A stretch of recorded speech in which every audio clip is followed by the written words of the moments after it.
We'll guide you through how to change themes in Visual Studio Code. If you find this helpful, consider subscribing and liking the video.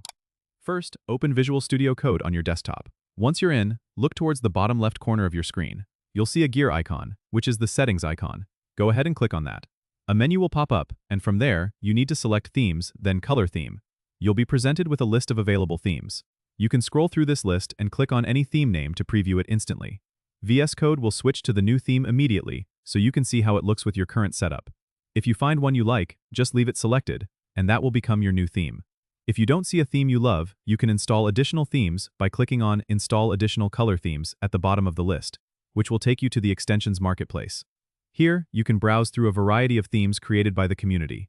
Simply click Install on any theme that catches your eye, and it will be added to your list of available themes for you to switch to anytime. Playing around with different themes can really personalize your coding environment and make it more enjoyable to use. Don't forget to subscribe and comment if this helped you out.